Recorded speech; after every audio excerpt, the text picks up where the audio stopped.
sois capable, éternel Dieu de grâce, de garder tout ce que nous aurons entendu ce matin. Dans le nom puissant de Jésus-Christ, nous avons ainsi prié.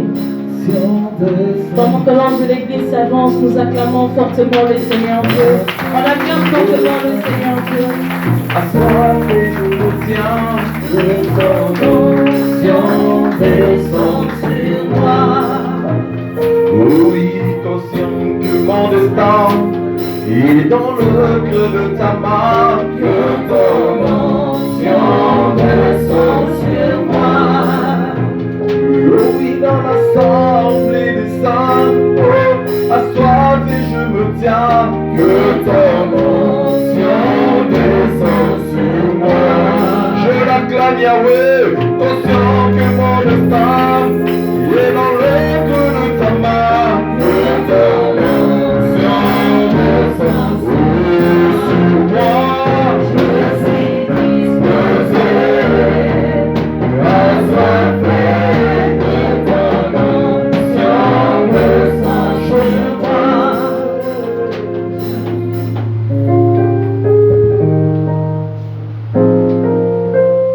Nous saluons ta présence en ces lieux.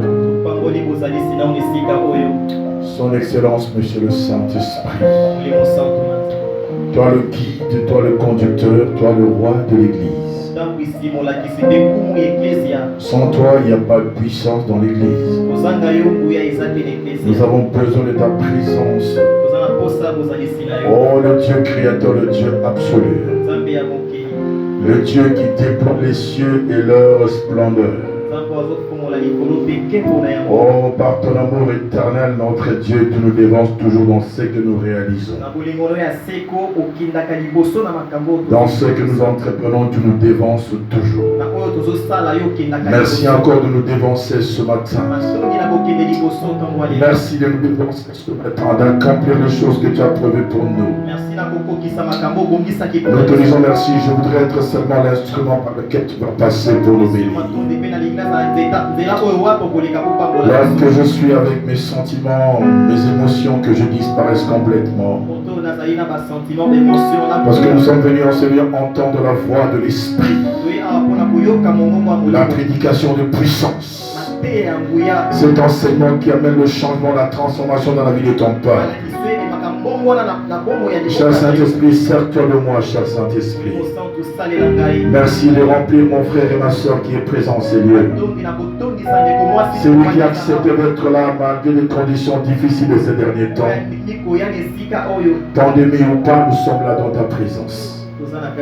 Et nous te disons merci pour la couverture de protection de ton sang en ces lieux. Pour les nombreuses grâces que tu déverses sur chacune de nous. Nous te disons d'avance merci parce que tu es en train de guérir les malades. Merci parce que tu es en train de restaurer la vie de quelqu'un. Merci parce que tu es en train de régénérer même les organes qui étaient abîmés, les cellules et les membranes. Parce qu'il est écrit dans ta parole, si l'esprit de celui qui a ressuscité Jésus-Christ d'entre les morts habite en nous, celui qui a ressuscité Jésus-Christ d'entre les morts donnera la vie à notre corps malade, la régénération. Tout ce qui était abîmé dans notre corps physique et spirituel, merci de le restaurer par la puissance de ta parole. Dans le nom de Jésus-Christ. Merci Seigneur de donner encore à quelqu'un ce matin un statut honorable et respectable. Merci de bénir ton peuple. Donne-moi seulement la capacité d'agir en ton nom, Saint-Esprit de Dieu. Là où je me suis arrêté avec ma faible connaissance, toi va au-delà. Nous voulons entendre ta voix, cher Saint-Esprit de Dieu. Et je profite de cette occasion pour renverser toute hauteur et tout raisonnement qui s'élève contre la connaissance de Dieu. Et j'amène toute pensée captive à l'obéissance de Christ. En ton nom, Jésus-Christ, je prie. Et nous disons tous un grand Amen. Amen. Nous acclamons le Seigneur. Nous acclamons le roi. On acclame le roi. Alléluia. Prenons place, bien-aimés, dans le Seigneur, durant le temps de la prédication. Prenons place, bien-aimés. Gloire soit rendue à Dieu. Ce matin, est-ce que tu peux exprimer cette joie par un grand amen, par des alléluia? Merci, cher Saint-Esprit de Dieu. Alléluia. Amen. Bien-aimés, nous avons touché un thème très important. Parce que nous avons compris que la prospérité à tous égards, à tout point de vue, dépend de la prospérité de notre âme. Il faut que l'âme soit en bonne santé.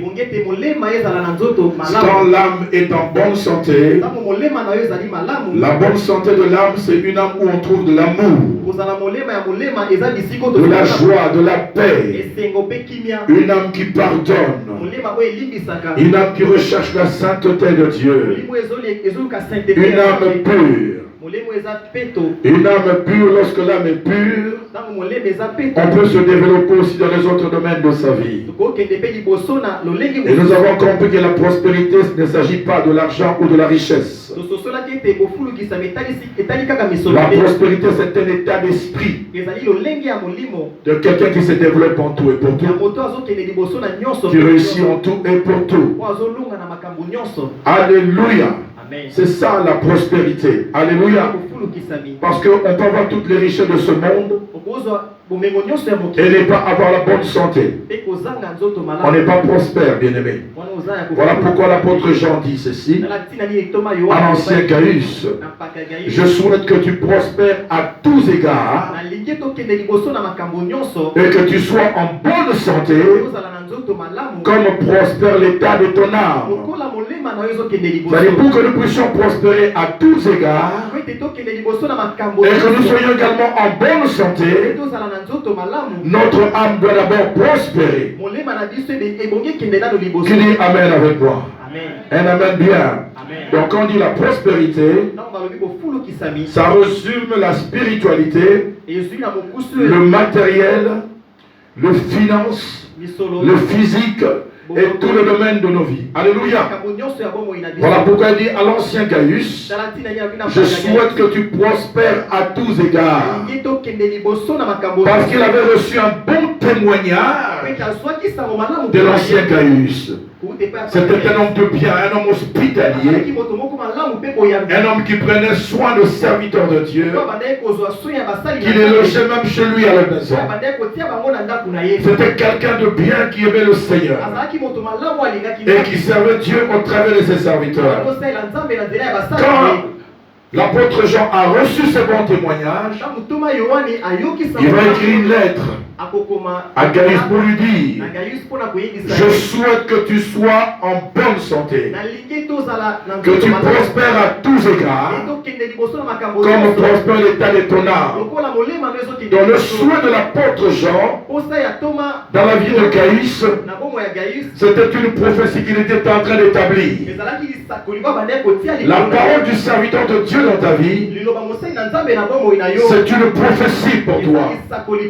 Lorsqu'un homme de Dieu, loin de Dieu, qui marche dans la crainte de Dieu, déclare une parole puissante sur ta vie, il faut que tu reçoives cette parole avec un grand amen.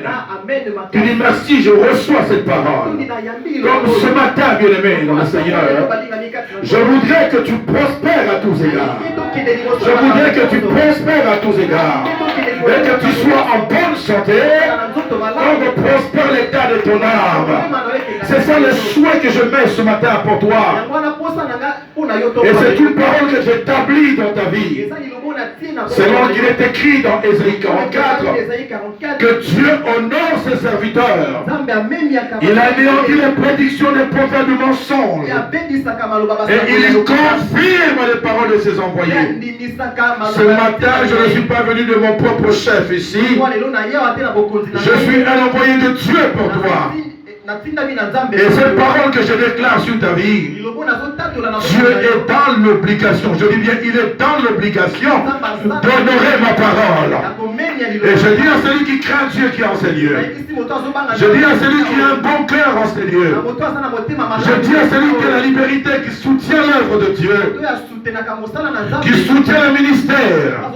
Je souhaite que tu prospères à tous égards et que tu sois en bonne santé, comme prospère l'état de ton âme. Acclame Dieu pour toi-même. C'est là où ça nous a amené à quelque chose. Ça nous a amené à un sous-titre de la crainte de Dieu. Parce que celui qui craint Dieu pardonnera toujours même quand ça fait mal. Celui qui craint Dieu aura de l'amour dans son cœur. Celui qui aime Dieu, nous savons que l'amour pardonne tout, excuse tout. L'amour cherche toujours l'intérêt de l'autre, selon la parole de Dieu. L'amour n'est pas envieux. Alléluia. L'amour n'est pas envieux. Quand on a une telle attitude, bien-aimé, nous verrons les autres domaines de nos vies aussi. Et notre prospère qui dit Amen avec moi. Sans plus tarder, ce matin, nous allons nous lever dans la présence de Dieu pour prendre 1 Samuel chapitre 2. Avec ce sous-thème que nous allons choisir, la crainte de Dieu toujours. Et nous allons lire la parole de Dieu. 1 Samuel, c'est un livre historique. 1 Samuel, chapitre 2, nous allons lire à partir du verset 12. Nous lisons la parole de Dieu. Elkana s'en alla dans sa maison à Rama. Fut au service de l'Éternel auprès du sacrificateur Élie. Les fils d'Élie étaient des vauriens.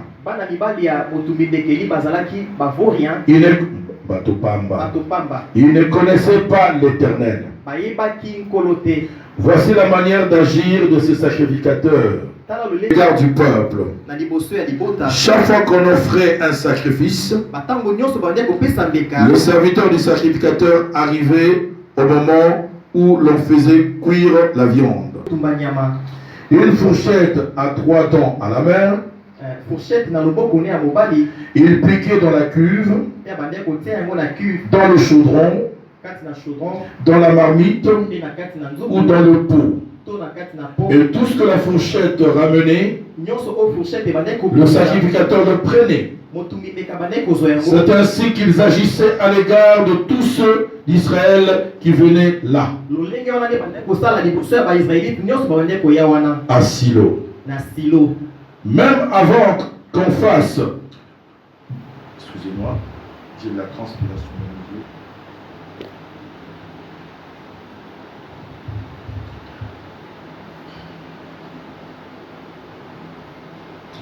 Même avant qu'on fasse brûler la graisse,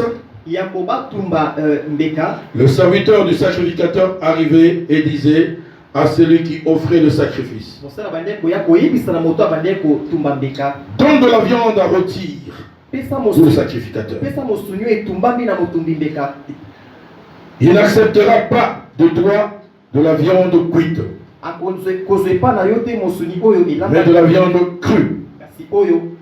Et si un homme lui disait: on fera d'abord brûler la graisse, tu prendras ensuite ce qui te plaira, le serviteur répondait: non, tu donneras maintenant, sinon je prendrai de force.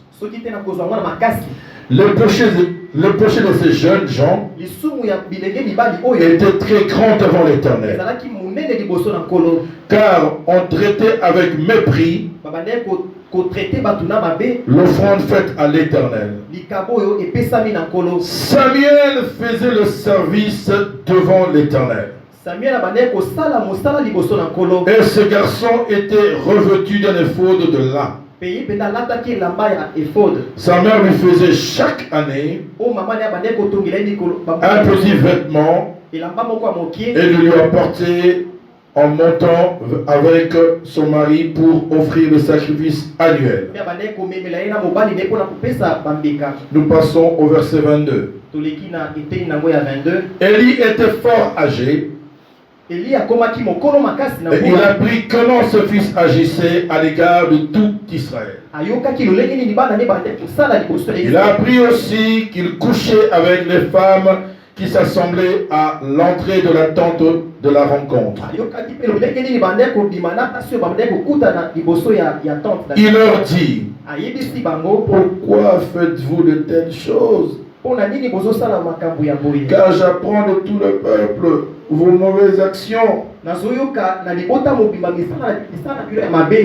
mes fils, ce que j'entends dire n'est pas bon.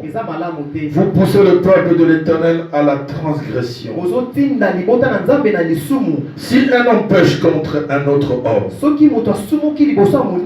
Dieu le jugera.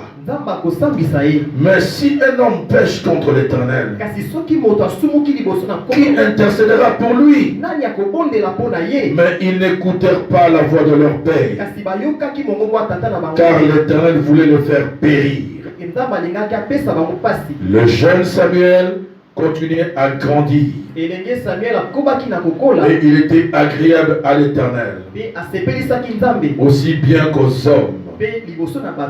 Alléluia. Amen. Le verset 29. Pourquoi foulez-vous au pied mon sacrifice et mon offrande que j'ai ordonné de faire? Dans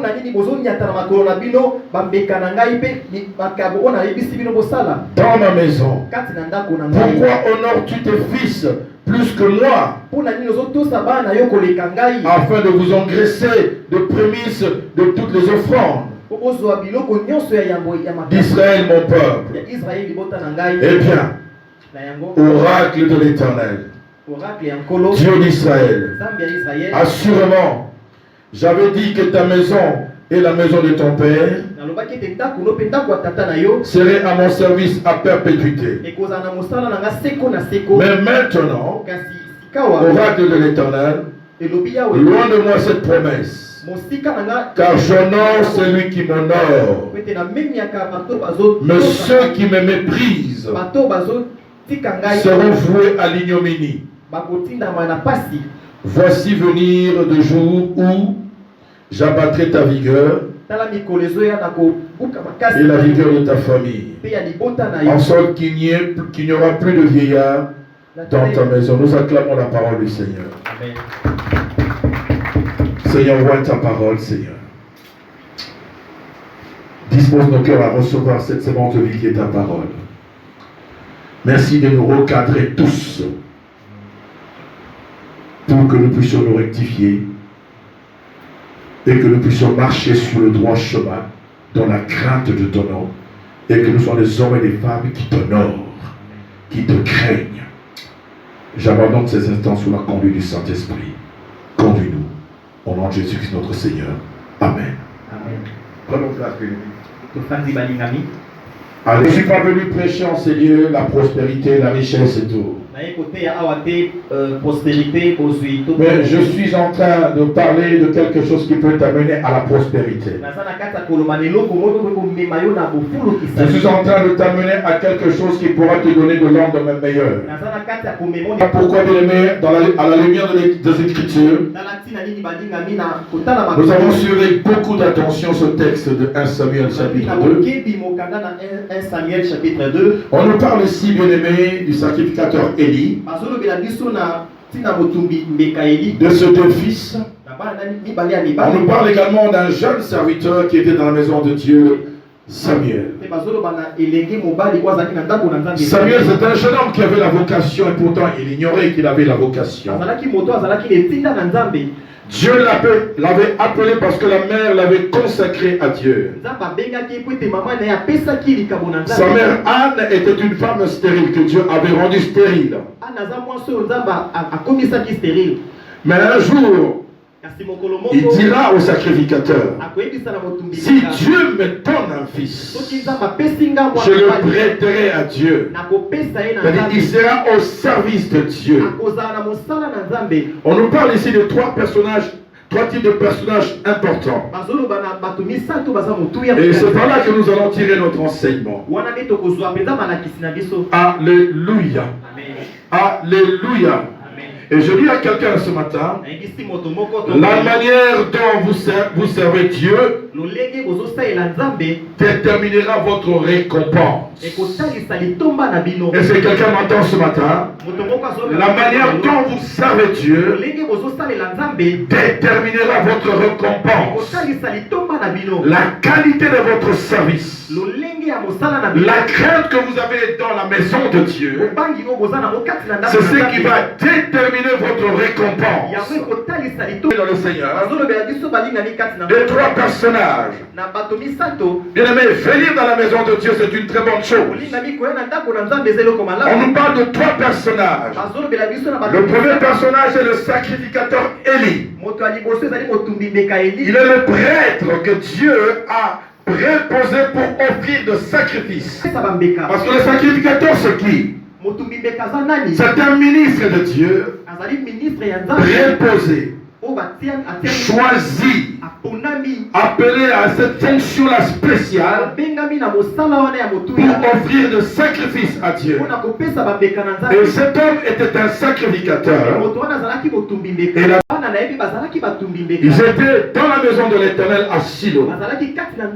Et on nous parle également d'un troisième jeune homme qui est Samuel, qui avait la vocation, qui avait l'appel, mais qui s'ignorait. Et peut-être en ces lieux, il y a aussi des hommes et des femmes qui ont une vocation bien spéciale. Mais peut-être qu'ils s'ignorent. Je veux dire à quelqu'un qui est dans cette salle, peut-être que tu te dis que tu n'as rien. Mais ce matin, je te dis que tu as quelque chose. Tu as quelque chose, tu es un appelé de Dieu. Car la Bible dit, car ceux qu'il a connus d'avance, il les a aussi prédestinés à être semblables à l'image de son Fils. Et ceux qu'il a prédestinés, il les a aussi appelés. Le fait que tu sois ici, le fait que tu aies reçu Jésus dans ta vie comme Seigneur et Sauveur, si tu ne le savais pas, je te dis ce matin que tu es un appelé de Dieu. Tu es un appelé de Dieu. Il y a quelque chose en toi. Peut-être que tu l'ignores. Ce matin, je viens réveiller ta conscience pour que tu saches une chose, que tu n'es pas venu ici sur la terre des hommes comme un simple touriste, et que tu es venu dans ce monde bien élevé avec une mission bien spéciale, avec une vocation que Dieu t'a donnée pour que tu accomplisses un certain nombre de choses. Et nous avons toujours besoin de quelqu'un qui peut nous aider à les comprendre. Et ce matin, je suis peut-être cet instrument, cet serviteur insignifiant que Dieu a mis sur ton chemin pour que tu le saches. Que tu as quelque chose. Dis amen avec moi. Un amen bien. Bien aimé, on nous a parlé de trois personnages ici. Et je dis ceci, vous serez rémunérés selon la qualité de votre travail. Dans la maison de Dieu qui est votre église locale. Parce que ces serviteurs, bien aimés, ils servaient tous Dieu à Silo dans la maison de l'Éternel. Servir dans la maison de Dieu est une chose. Mais c'est une très bonne chose. Mais servir Dieu dans sa maison, c'est mieux. Est-ce que quelqu'un me saisit? Servir à l'église, c'est une bonne chose. Mais servir Dieu dans sa maison, ça c'est autre chose. Alléluia. Parce qu'on peut servir dans la maison de Dieu pour susciter l'admiration de ces hommes. Alléluia. On peut servir dans la maison de Dieu pour s'en vendre. Alléluia. pour satisfaire le creux de son ventre. Mais ça, on sert les hommes. Mais on peut servir dans la maison de Dieu, mais aussi sans pour autant connaître Dieu. Il y a des gens qui servent dans la maison de Dieu, mais qui ne connaissent pas Dieu. Vous savez, dans un palais royal, il y a différents services. Et il y a le chef de service. Il y a parfois, bien aimé dans le Seigneur, des cuisiniers qui n'ont jamais vu le roi. Alléluia. Parce qu'ils sont là-bas, loin là-bas dans la cuisine là-bas. Mais c'est le chef de cuisinier qui voit le roi. Alléluia. Ils sont là, ils voient le roi, les échansons, ils voient le roi, les panetiers, ils voient le roi. Mais ce n'est pas tout le monde qui voit le roi. Alléluia. Il y a aussi de ceux qui servent Dieu dans sa maison parce qu'ils le connaissent et ils le craignent. Alléluia. Alléluia. Il y a 3 types de serviteurs ici. Je ne sais pas où tu te places, toi. La Bible nous parle de fils d'Élie. Les fils d'Élie qui étaient des serviteurs pervers, des vauriens. Ils ne craignaient pas Dieu. Et pourtant on les appelle de serviteurs, de sacrificateurs.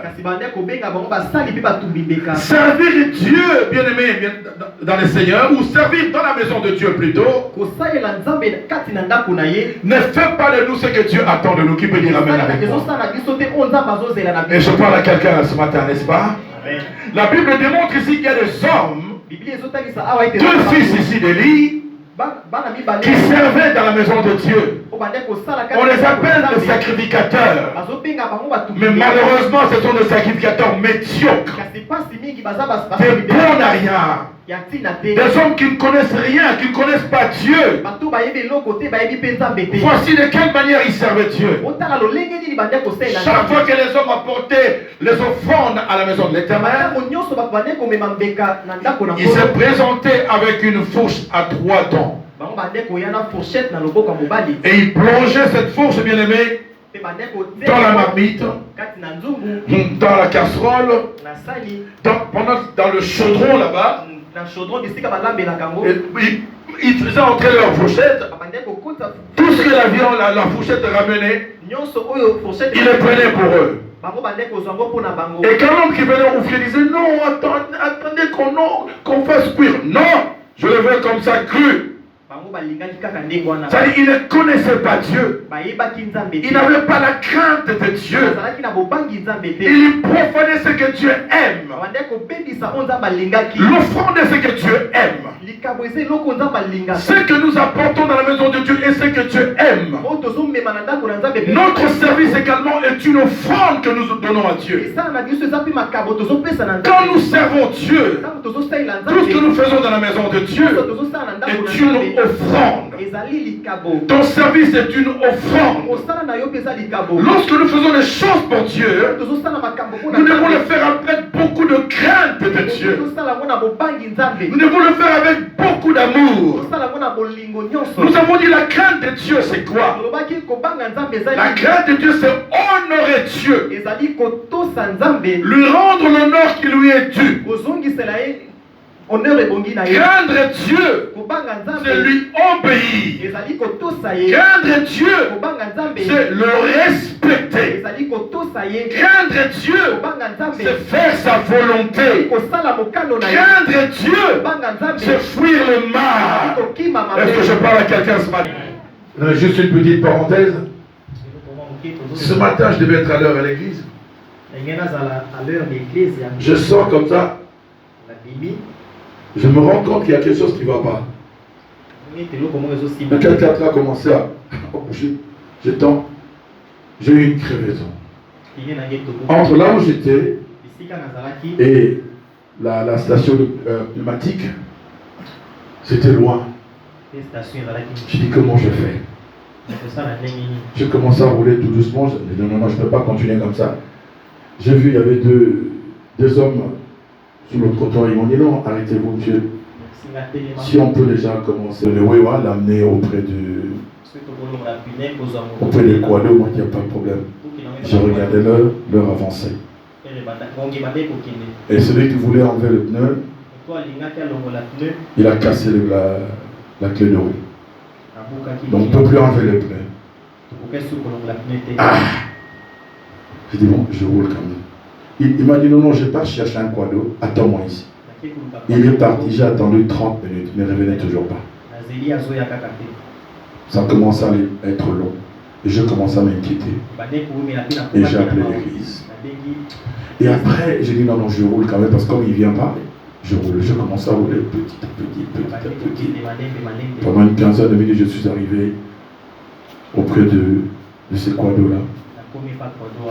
Ils ont voulu enlever, ça sortait, ça n'allait pas. À un moment, je dis, mais je ne peux pas rester encore, j'ai perdu encore 1h30 minutes ici. Ça va faire 1 heure que je suis là. Non, j'ai sorti tout ce qu'il y avait dans la voiture, j'ai appelé un taxi, j'ai pris un taxi, je suis arrivé ici. Je pouvais bien dire, oh non, je rentre à la maison, bah écoute, il y a les serviteurs à l'église, quelqu'un d'autre peut faire le service. J'ai dit non, je prends le taxi. J'ai pris mon taxi, je regarde. J'ai pris mon taxi. C'est d'ailleurs Papa José qui a payé le taxi quand je suis arrivé ici. Alléluia. C'est lui qui a payé le taxi. On acclame Dieu. Que Dieu te bénisse. Alléluia. Mais je savais dans mon cœur que je dois rendre de compte à Dieu ce matin. Je dois être à mon poste. Ce n'est pas pour les hommes, mais c'est pour Dieu que je l'ai fait. Je sers Dieu pour ce peuple. Et je devais être là. Qui peut dire Amen avec moi? Il ne te décourage jamais tant que tu n'es pas encore arrivé à ce que tu attends. Qui peut dire Amen avec moi? Il faut toujours avoir de l'espérance. Alléluia. Et la Bible dit, un chien vivant vaut mieux qu'un lion mort. Tant que tu vis, garde encore espoir. Et moi je crois que Dieu va faire dans ta vie. Qui peut dire Amen avec moi? Elle amène bien. Revenons à notre texte. Bien aimé, il y en a qui servent Dieu. Les mauvais sacrificateurs peuvent influencer la vie de ceux qui ont la bonne foi de servir Dieu. Voilà pourquoi je m'adresse aux serviteurs aujourd'hui. Nous devons craindre Dieu. Nous devons servir Dieu avec crainte et tremblement. Parce que la Bible dit, ceux qui connaîtront leur Dieu agiront avec fermeté. Fermeté et diligence. On ne peut pas servir Dieu si on ne le connaît pas. On ne peut pas servir Dieu si on n'a pas la crainte de son nom. Et j'ai dit à quelqu'un ce matin que la qualité de ce que tu fais pour Dieu, c'est ce qui va déterminer ta bénédiction. C'est ce qui va déterminer ton élévation. Dis-le dans le Seigneur. Des hommes pervers qui ne craignaient pas Dieu. Venir à l'église, c'est une très bonne chose. Servir dans la maison de Dieu, c'est une très bonne chose. Mais servir Dieu dans sa maison, c'est ce que moi je veux pour toi, c'est ce que je veux pour moi. Qui peut dire Amen avec moi? Un serviteur de Dieu, un enfant de Dieu doit te distinguer même dans la cité. On n'est pas enfant de Dieu seulement ici à l'église. On est enfant de Dieu même en dehors de l'église. Ce que nous voulons beaucoup bien, c'est le témoignage de ceux du dehors. Il y a entendu des choses sur ta vie, mais qu'on ne te trouve pas dans ce qu'on dit. Parce qu'on pourra dire que tu es sorcier, on pourra dire que tu es féticheur, on pourra dire que tu es impudique, mais que Dieu ne te trouve pas dans ce que les hommes disent. Parce que Jésus lui-même dans son ministère terrestre a été traité pour celui qui agit par le prince des démons. C'est pourquoi je te dis, mon ami, c'est le témoignage du Saint-Esprit qui est très important dans la vie d'un serviteur de Dieu. Bien sûr, nous tenons aussi compte du témoignage du celui dehors. Alléluia, est-ce que je parle à quelqu'un? Est-ce que je parle à quelqu'un, bien-aimé? Bien-aimé, les fils d'Élie servaient dans la maison de Dieu, mais ils ne servaient pas Dieu. Ils servaient pour leur propre ventre. Mais on parle d'un jeune Samuel. Le jeune Samuel grandissait et servait Dieu dans sa maison. Il grandissait dans la maison de Dieu et il servait Dieu dans sa maison. Malheureusement, à côté de lui, il y avait des personnes médiocres. Mais je veux dire à quelqu'un ce matin, Dieu peut mettre à côté de toi dans un service de personnes médiocres. De personnes qui ne craignent pas Dieu. Bien aimé dans le Seigneur, si Dieu permet cela, je l'ai toujours dit, c'est pour que tu vois où se trouvent des failles, parce que demain ton tour viendra. Qui peut dire amen avec moi? C'est pour que tu saches faire la différence entre ce qui est bien et ce qui est mal, entre ce qui est sacré et ce qui est profane. Dieu peut permettre cela parce que Dieu te prépare à quelque chose. Ne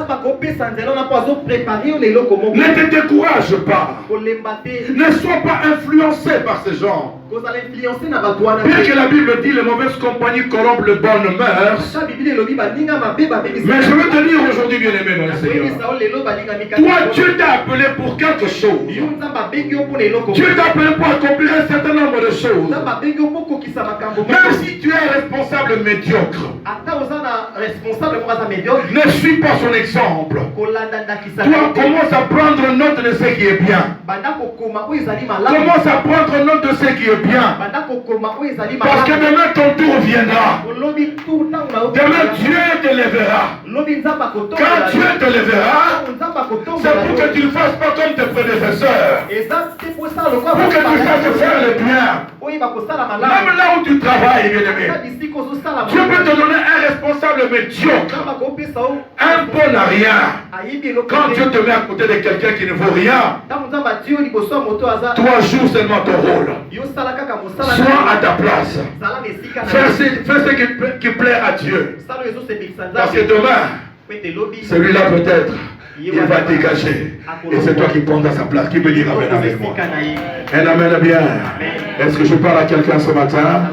Je parle à quelqu'un ce matin. Les fils d'Élie étaient des personnes médiocres. C'était la médiocrité. Ils ne craignaient pas Dieu. On nous parle également de l'attitude de leur père. Parce qu'on venait lui rapporter tout ce qui s'est passé dans le temple. La manière dont ses fils se comportaient. Nous avons entendu ici comment est-ce que le Père parle. Bien aimé, dans la sacrificature,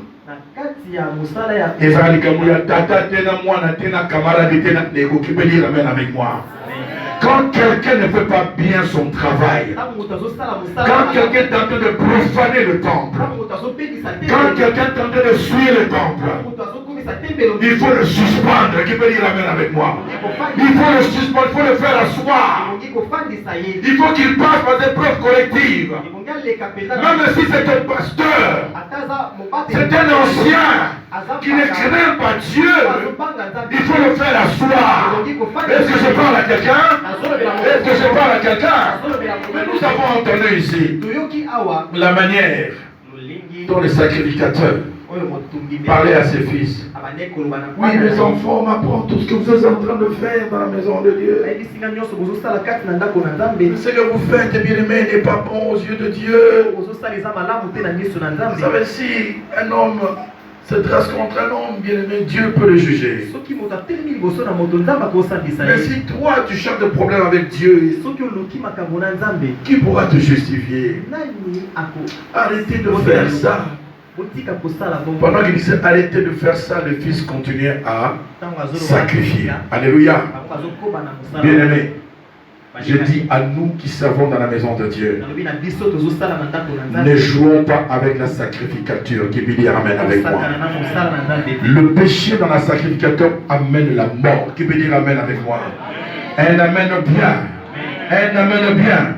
Et la Bible dit ici dans la parole de Dieu. Comme il était incapable de réprimer ses enfants et de les sanctionner. Ces enfants qui suivaient la maison de Dieu, il était incapable de les réprimer. Et la Bible dit ceci: Dieu a laissé ses enfants-là continuer à faire le mal. Vous savez, bien aimé, je veux dire à quelqu'un une chose. Quand tu vois que tu vis dans le péché, que tu sers Dieu, et que tu t'attaches à ce péché-là, tu as du mal à te détacher, et que tu continues à servir Dieu, ça que Dieu est en train de préparer quelque chose de mal pour toi. Est-ce que je parle à quelqu'un? Alléluia.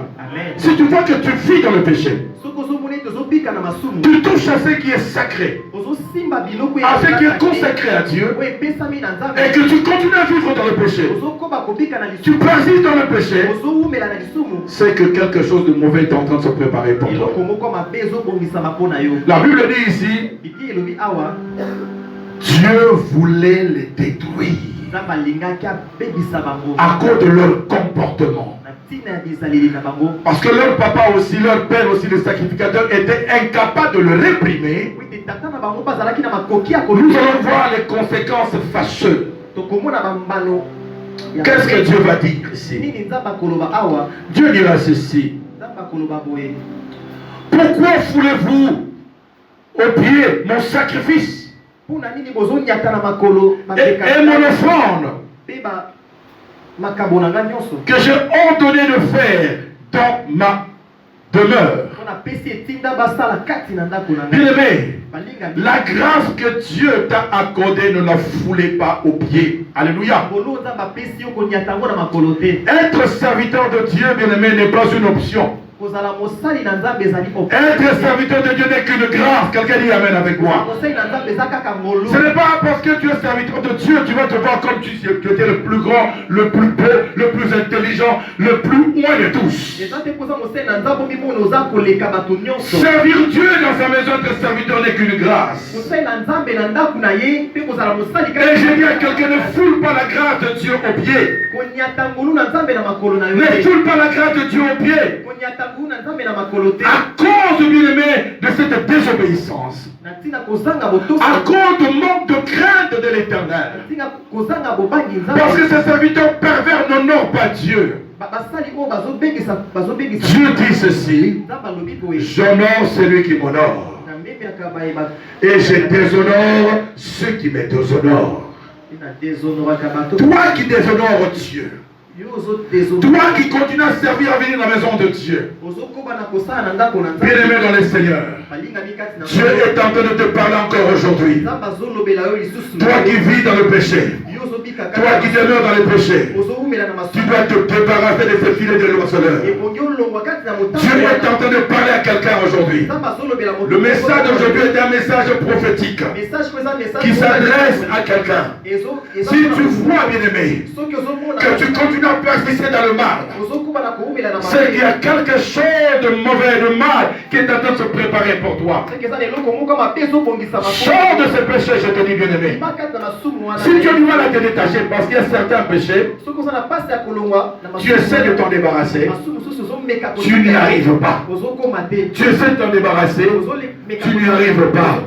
Koyoka sonité. Viens me voir. Tu peux dire amen avec moi. Viens me voir.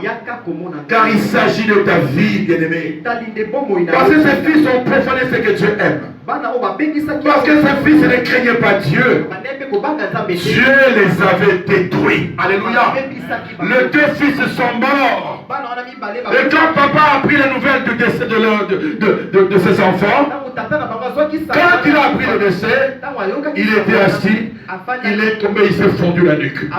Lui aussi est mort. Lui aussi est mort. Bien-aimé dans le Seigneur, Dieu nous parle de la crainte de Dieu. Dieu nous parle de la crainte de Dieu.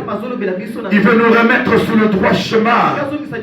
Celui qui s'est égaré, qui se remet sur le droit chemin. Bien-aimé, parce que la négligence et la médiocrité sont des facteurs qui déclenchent la colère de Dieu dans son service. Sont les facteurs qui déclenchent la colère de Dieu dans son service. Parce que le service de Dieu est sacré. Et ceux qui servent dans la maison de Dieu sont consacrés. Celui qui est consacré est mis à part. Tu es mis à part pour Dieu.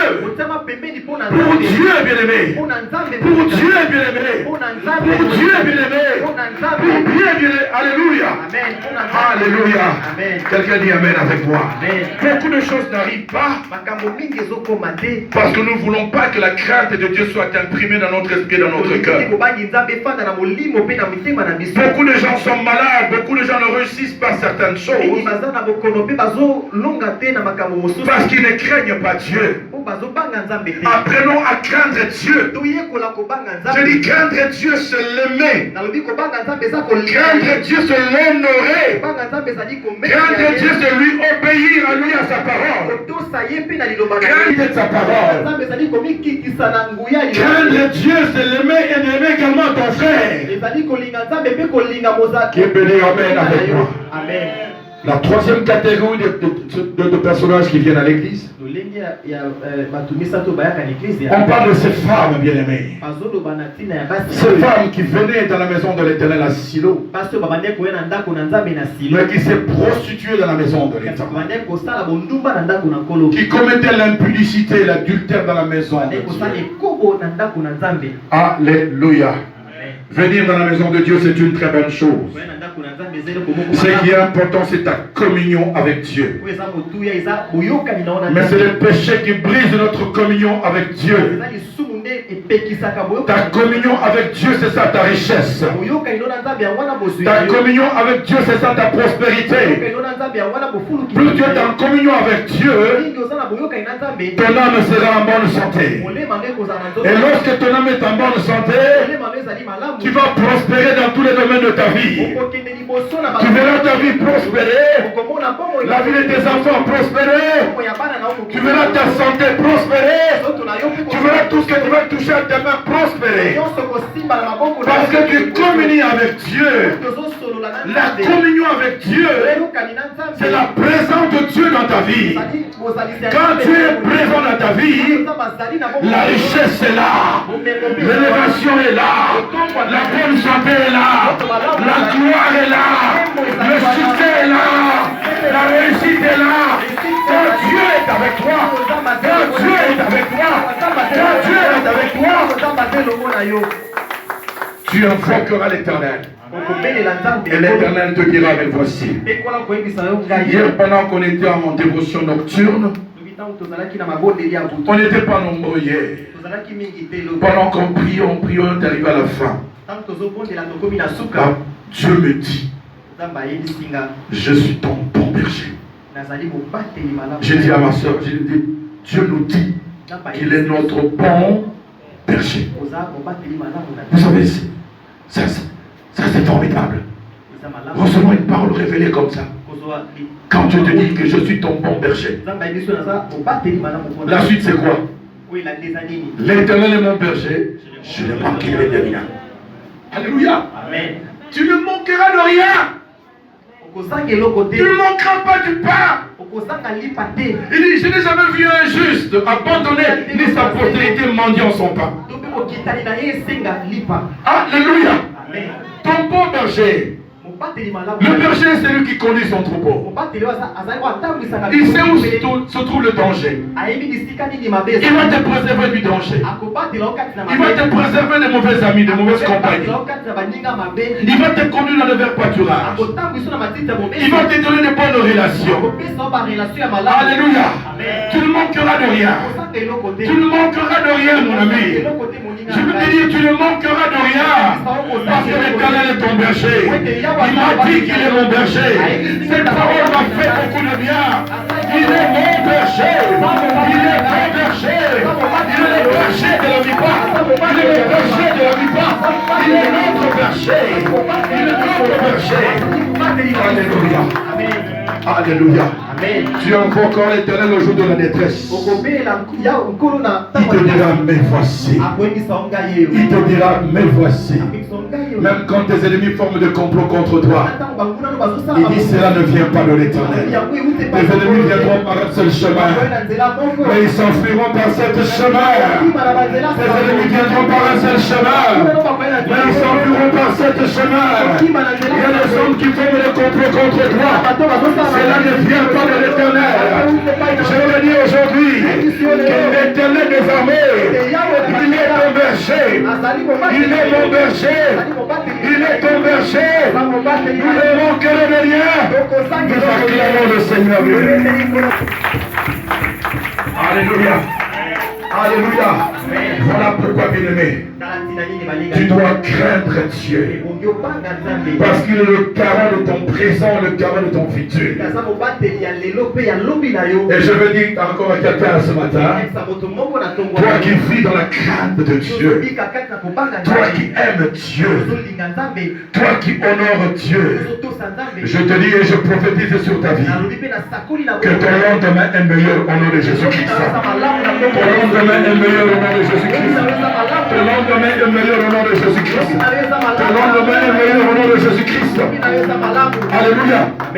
Il y a également une promesse pour ceux qui connaissent leur Dieu. Tu sais, quand tu connais ton Dieu, quand tu l'honores et que tu l'aimes, va lire dans Psaume 91. Il est écrit à partir du verset 14. Puisque tu m'aimes, puisque tu m'honores, puisque tu m'obéis. Alléluia. Puisque tu m'aimes, puisque tu connais mon nom, je te bénirai, je te délivrerai, je te ferai voir mon salut, et tu rassasieras de longs jours. Lorsque tu es en communion avec Dieu, il y a la promesse de la prospérité, il y a la promesse de la longévité. Quand tu ne crées pas Dieu, tu es en train de raccourcir tes jours sur la terre des hommes. Ils ne craignaient pas Dieu.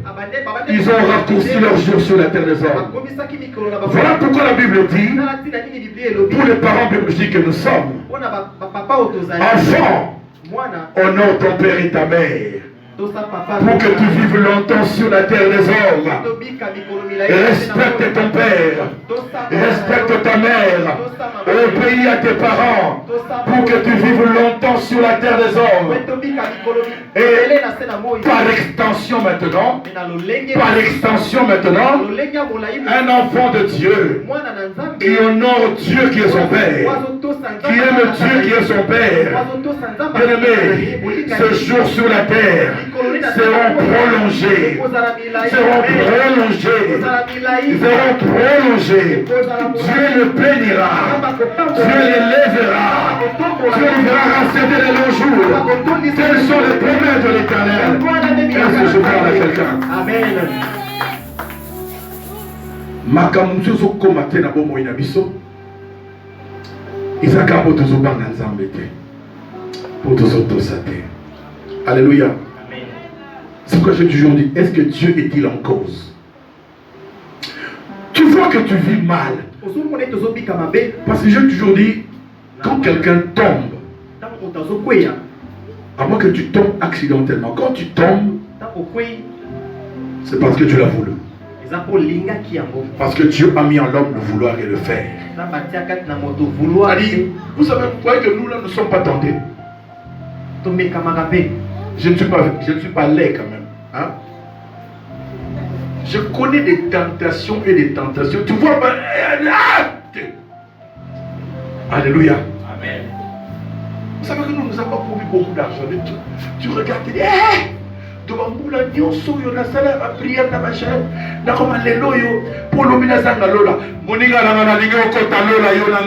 qui peut dire amen avec moi?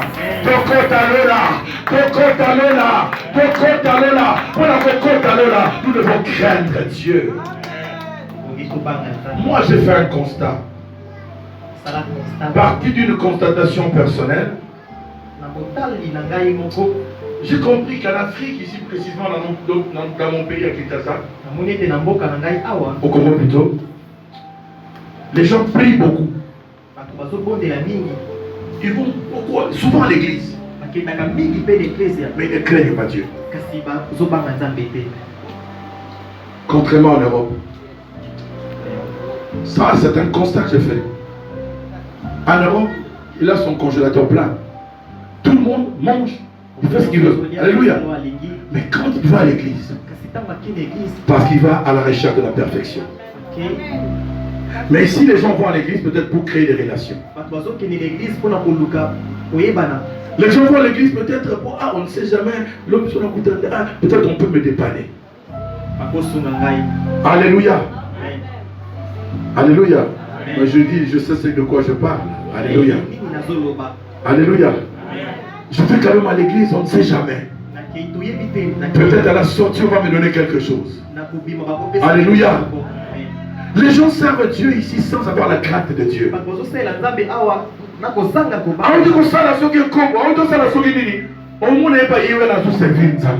Il n'y a pas de crainte de Dieu. Et bien aimé, je veux dire à quelqu'un, apprends à connaître Dieu. Qui peut dire amen avec moi? La crainte de Dieu, c'est un charisme. Parce que dans les charismes de l'esprit, quand vous lisez dans Ésaïe chapitre 11, on dit un rameau sortira du tronc d'Isaïe. Un rejeton naîtra de ses racines. L'Esprit du Seigneur reposera sur lui. 2 points, je l'expliquais. On commence. Esprit de sagesse et d'intelligence. Donc l'esprit de sagesse et d'intelligence sont 2 charismes de l'esprit. Ce sont des dons que tu peux demander au Saint-Esprit, qui te donne l'esprit de sagesse et d'intelligence. L'esprit de sagesse, c'est cette sagesse qui te permet de discerner les choses de Dieu. Quand tu as l'esprit de sagesse, tu sauras faire le discernement entre ce qui est bien et ce qui est mal. On parle encore de l'esprit de conseil et de force. L'esprit de conseil et de force sont également 2 charismes de l'esprit. Tu dois le demander, bien-aimé. Celui qui a l'esprit de conseil et de force, c'est celui qui arrange toujours les situations difficiles. Alléluia.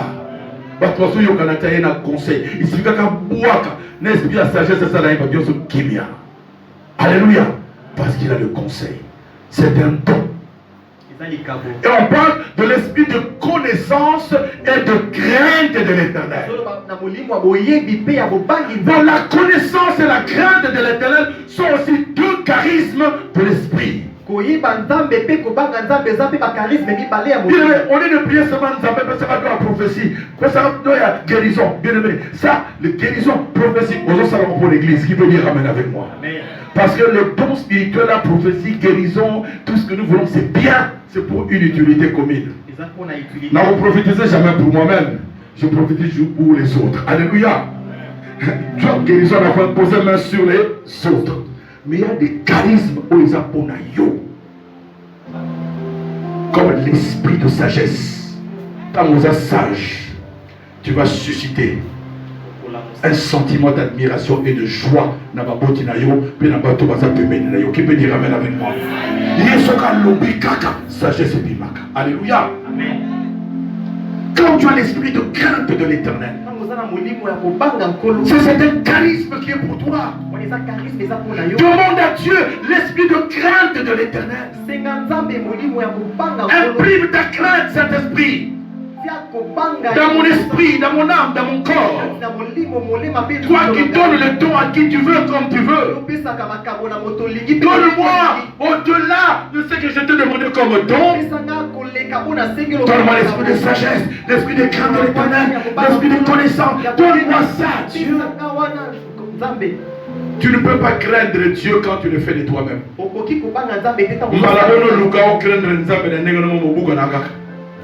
Alléluia. Mais demande cet esprit de crainte de l'Éternel.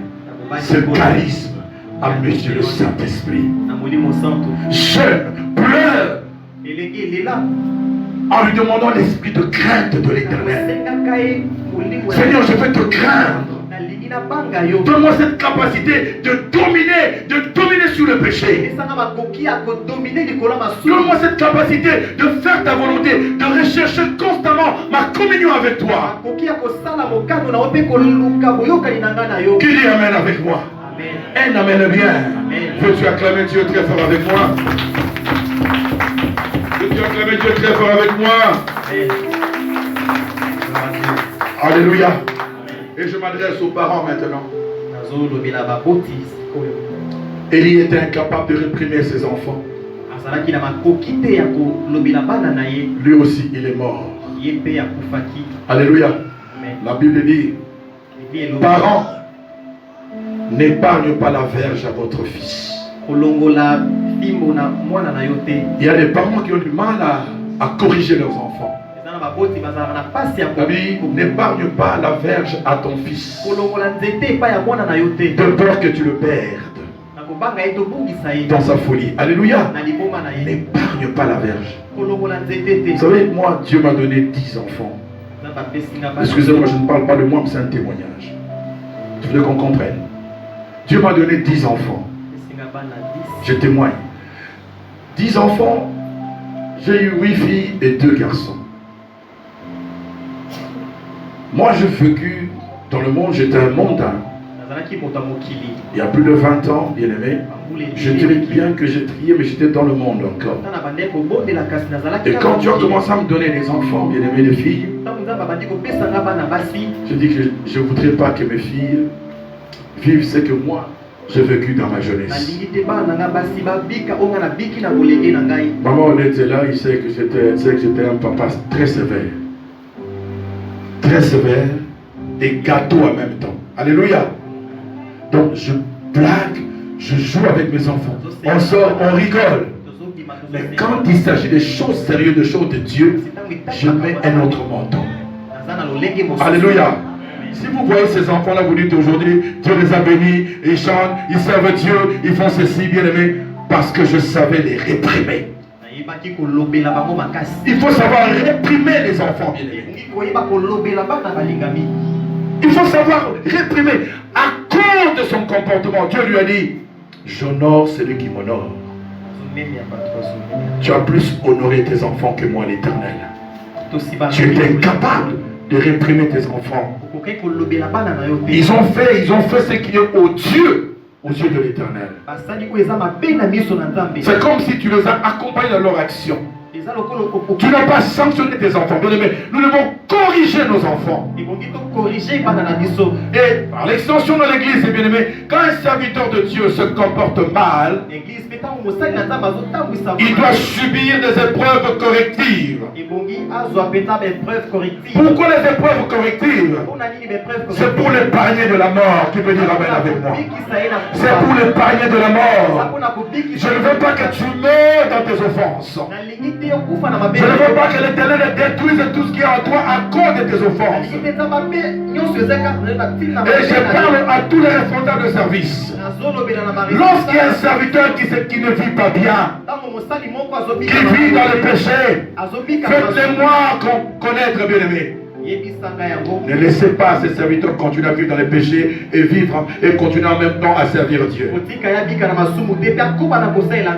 Parce que Dieu peut détruire sa vie. Il y a des vies qui sont détruites, bien-aimés. Peut-être Dieu a touché la maternité de quelqu'un. Peut-être qu'il a touché le travail de quelqu'un. Il y a une mort spirituelle dans ta maternité. Il y a une mort spirituelle dans ton travail. Tu as les diplômes, mais tu ne peux pas travailler parce que tu as négligé le travail du Seigneur. Tu as l'intelligence, mais tu ne prospères pas, bien-aimé. Dieu a détruit ce qui pouvait t'amener à la prospérité. Dieu est capable de le faire, mes amis. Voilà pourquoi je dis à quelqu'un, à toi qui sers Dieu, à toi qui viens dans la maison du Seigneur, à moi aussi qui sers Dieu, servons Dieu avec crainte et tremblement. Servons Dieu avec crainte et tremblement. Alléluia. avec tremblement, mes amis. Tu risques de passer à côté de ce que tu as préparé pour toi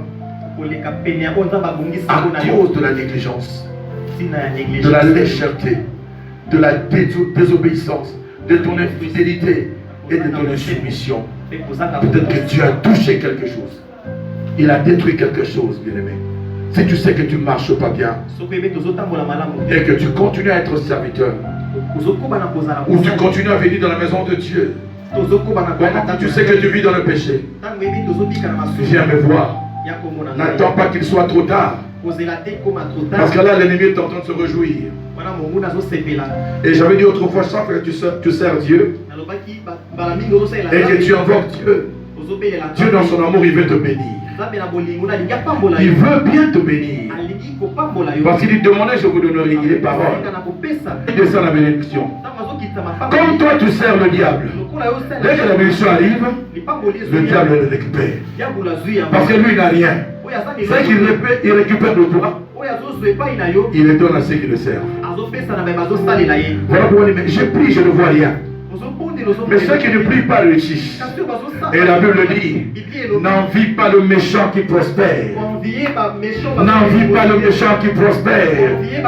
Il est comme une fleur. Il est comme l'herbe. À un moment donné, il va sécher et il va tomber. Mais je sais quand Dieu te bénit, quand Dieu te rend prospère, la Bible dit ceci, que c'est la bénédiction de l'Éternel qui enrichit. Et Dieu l'a fait suivre d'aucun chagrin. Quand Dieu te bénit, tu es béni. Quand Dieu te bénit, tu es béni. Quand Dieu te bénit, tu es béni. Alléluia. Crains seulement Dieu. Crains Dieu. La médiocrité dans le service ou dans ce que tu fais pour Dieu dans sa maison va déterminer ou influencer ton lendemain, bref ton avenir. Ton avenir sera influencé par ce que tu fais pour Dieu. Alléluia. Vous savez qu'il y a des choses, bien-aimés. Les œuvres parfois nous maintiennent en vie. Dans la Bible. Quand nous lisons dans Ésaïe chapitre 37, on nous parle d'un homme qui s'appelait Ézéchias. Ézéchias avait fait ce qui est mal aux yeux de l'Éternel. Parce qu'il avait dévoilé l'arsenal de la maison de l'Éternel. Aux étrangers, les étrangers ne peuvent pas entrer dans la maison de Dieu. Parce qu'il avait fait cela, Dieu a envoyé le prophète Ésaïe. Il dit, va lui dire de préparer sa famille. Parce qu'il va mourir. Il a fait ce qui est odieux aux yeux de l'Éternel. Quand Dieu dit que tu vas mourir, qui peut changer? Qui peut changer? Personne. Mais écoutez la prière de cet homme. Il dit, Éternel, j'ai bien reçu ce que tu viens de dire. Mais souviens-toi de moi. J'ai marché devant ta face avec intégrité de cœur et fidélité. Souviens-toi de moi. Effectivement, c'était un homme intègre. C'était un homme fidèle à Dieu. Les œuvres, les bonnes œuvres, bien aimés, peuvent changer la sentence de Dieu sur ta vie. Quand il a dit ça, souviens-toi de moi, Seigneur. Je marchais devant ta face avec fidélité et intégrité de cœur. Quand il a prié comme ça, la Bible dit qu'il avait répandu d'abondantes larmes. Et le prophète était parti. Pendant qu'il traversait la cour royale, voilà encore la parole de l'Éternel. Retourne auprès d'Ézéchias. Va lui dire qu'il ne mourra plus. Je lui donne encore 15 années de vie. Les œuvres bien-aimées que tu fais dans la maison de Dieu, les œuvres bien-aimées, les œuvres bien-aimées peuvent rallonger tes jours sur la terre des hommes. Les œuvres peuvent rallonger tes jours sur la terre des hommes. Crains Dieu, sers Dieu avec tout ton cœur. avec toute ton âme, avec toutes tes pensées. Tout ce que tu fais pour Dieu, tu dois le faire avec conséquence. Ne fais rien pour rien. Quand je fais quelque chose pour Dieu, je sais qu'il y aura une récompense. Quand je sers Dieu, je sais qu'il y a une récompense. Parce que la Bible dit que l'ouvrier mérite son salaire. L'ouvrier mérite son salaire. Voilà pourquoi ce que tu fais pour Dieu, fais-le proprement. Avec crainte et tremblement. Ce que tu donnes à Dieu, fais-le proprement, avec amour. Que mon Dieu te bénisse, accorde l'attitude de ton cœur, que mon Dieu te rende prospère, accorde l'attitude de ton cœur. Au nom de Jésus, nous acclamons le Seigneur. Alléluia. Alléluia. Tout ça, la belle, on a pour la plaisir à vos salles. Sinon, tu vas tomber dans l'activisme charnel. Sinon, vous voyez, ils n'ont pas l'église comme la habitude. Na mesana kaka bongo na yaga na kutela ba ndebolo la musique. Tant na zona ndako nzambe. Je sais que je vais à la rencontre de mon Dieu. Et je sais que quelque chose va se passer dans ma vie. Alléluia. Et quand je sers Dieu, je ne sers pas Dieu pour que les femmes me voient, pour attirer l'admiration des hommes. Mais je sers Dieu parce qu'il est mon créateur. Je sers Dieu parce qu'il m'a racheté. Il m'a sauvé. Je le sers parce que je sais qui va me récompenser, qui va dire Amen avec moi. Et la bien, nous acclamons le Seigneur. Alléluia. La qualité de ton service, de ton attitude dans la maison de Dieu. Toi qui viens dans la maison de Dieu, toi qui sers Dieu, la qualité de ton service déterminera ta récompense. Au nom de Jésus-Christ. Est-ce qu'on peut acclamer le Seigneur au sommet de vous? Ne sois pas un serviteur médiocre. Ne sois pas cette personne qui sert dans la maison de Dieu mais qui ne connaît pas Dieu. Négligent dans les choses de Dieu. Il ne faut pas qu'il y ait de légèreté dans tout ce que tu fais dans la maison de Dieu. Dieu. Comme le jeune Samuel. Il grandissait dans la maison de Dieu. Il avait la chose de Dieu. Et je te dis que tu as la chose de Dieu. Je te dis que tu as la chose de Dieu. Un grand amen. Je te dis que tu as la chose de Dieu. Dis amen. Un grand amen. Un grand amen. Oui, bien-aimé. Lèvons nos mains vers le ciel.